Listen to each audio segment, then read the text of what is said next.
I found that nothing in life is worthwhile unless you take risks. Nelson Mandela said, "There is no passion to be found in playing small, in settling for a life that is less than the one you are capable of living." Now, I'm sure in your experiences in school, applying to college, picking your major, and deciding what you want to do with your life, people have told you to make sure you have something to fall back on. But I never understood that concept, having something to fall back on. If I'm going to fall, I don't want to fall back on anything. I want to fall forward. I figure at least this way I'll see what I'm going to hit. Without consistency, you'll never finish. So do what you feel passionate about. Take chances. Don't be afraid to fail. There's an old IQ test with 9 dots. You had to draw 5 lines with a pencil, connecting the dots without lifting the pencil. The only way to do it was to think outside the box. Don't be afraid to think outside the box. Don't be afraid to fail big, to dream big. But remember, dreams without goals are just dreams. Reggie Jackson struck out 2,600 times in his career, the most in the history of baseball. But people don't remember the strikeouts. They remember the home runs. Fall forward. Thomas Edison conducted 1,000 failed experiments. Did you know that? I didn't, because the 1,001st experiment was the light bulb. Fall forward. Every failed experiment is one step closer to success. You've got to take risks. I'm sure you've probably heard that before, but I want to talk to you about why it's so important. You will fail at some point in your life. You will lose. You will embarrass yourself. You will suck at something. There's no doubt about it. And I know that's probably not a traditional message for a graduation ceremony, but I'm telling you, embrace it because it's inevitable. In the acting business, you fail all the time. Early in my career, I auditioned for a part in a Broadway musical. The perfect role for me, I thought, except for the fact that I couldn't sing.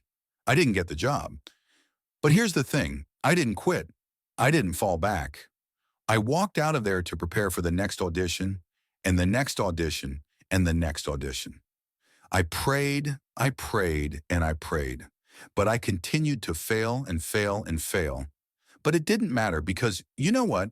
There's an old saying, you hang around the barbershop long enough, sooner or later, you're going to get a haircut. So you will catch a break, and I did catch a break.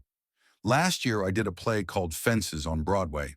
But here's the kicker. It was at the Court Theater, the same theater where I failed my first audition 30 years prior. The point is, every graduate here today has the training and the talent to succeed. But do you have the guts to fail?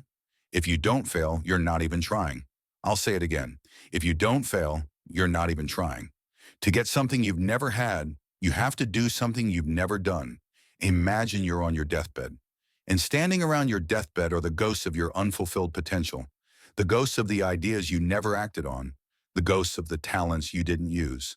And they're standing around your bed, angry, disappointed, and upset. They say, we came to you because you could have brought us to life, and now we have to go to the grave together. So I ask you today, how many ghosts are going to be around your bed when your time comes? I just got back from South Africa. It's a beautiful country, but there are places there with terrible poverty that need help. And Africa is just the tip of the iceberg. The Middle East needs your help. Japan needs your help. Alabama needs your help. Tennessee needs your help. Louisiana needs your help. Philadelphia needs your help. The world needs a lot, and we need it from you. We really do. We need it from you, the young people. I mean, I'm not speaking for the rest of us up here, but I know I'm getting a little grayer. We need it from you. Because remember this, you've got to get out there. You've got to give it everything you've got, whether it's your time, your talent, your prayers, or your treasures. What are you going to do with what you have? I'm not talking about how much you have. Some of you are business majors. Some of you are theologians, nurses, sociologists. Some of you have money. Some of you have patience. Some of you have kindness. Some of you have love. Some of you have the gift of long suffering. Whatever it is, whatever your gift is, what are you going to do with what you have? Now here's my last point about failure.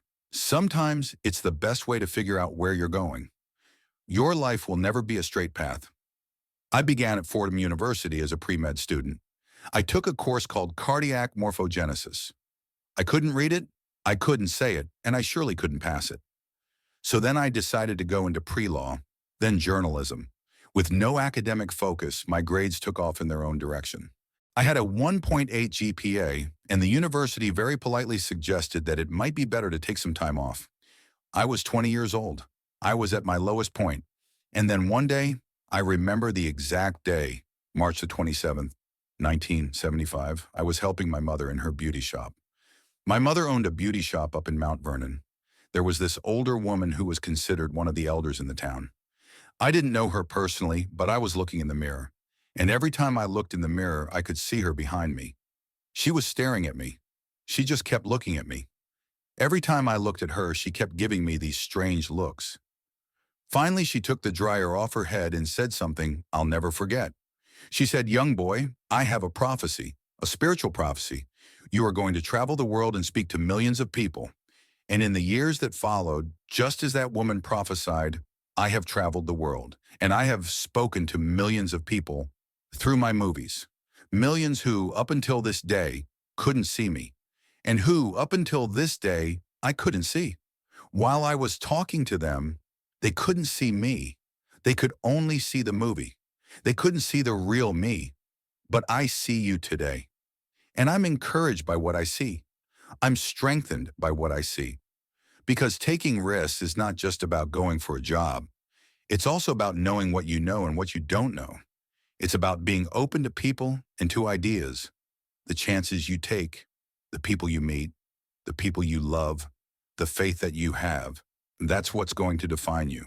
Never be discouraged. Never hold back. Give everything you've got.